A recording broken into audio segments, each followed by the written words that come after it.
Isang mapagpalang araw ating mga kababayan. Narito ang isang kritikal na balita na dapat natin tutukan ngayong Miyerkules, July 8, 2026. Isang higanting bagyo ang kasalukuyang nagbabanta sa hilagang bahagi ng ating bansa.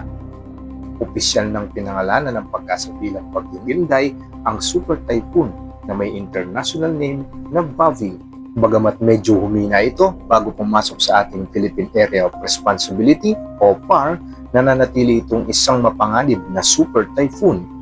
Huling na record ang lakas ng hangin nito na nasa 185 km per hour malapit sa gitna at may pagbugsong umaabot sa 230 km per hour.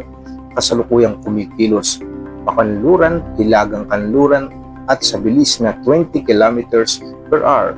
Ayon sa Pag-asa, hindi inaasahang maglalandfall o tatama sa mismong lupa ng Pilipinas ang sentro ng bagyo.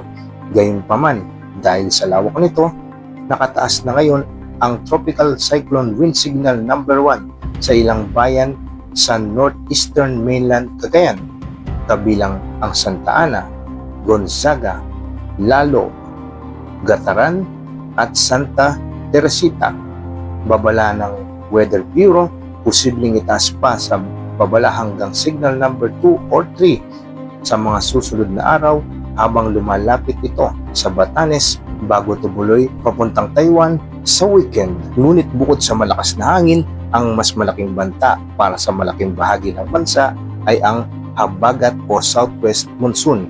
Hinihigop at pinapalakas ni Super Typhoon Bavi o Inday ang habagat na magdadala ng matinding ulan simula bukas, Huwebes hanggang sa katapusan ng linggo. Maganda sa posibleng malawakang pagbaha at landslides ang mga residente sa Western Visayas at Negros Island Region, Mimaropa at Calabar Zone, Central Luzon, Ilocos Region at maging dito sa Metro Manila.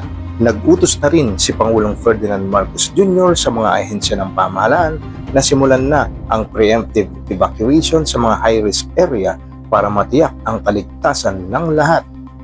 Paalala sa ating mga kababayan, ihanda ang mga emergency kit, i-charge ang iyong mga gadgets at patuloy na makinig sa opisyal na ulat ng Pag-asa ng inyong lokal na pamahalaan.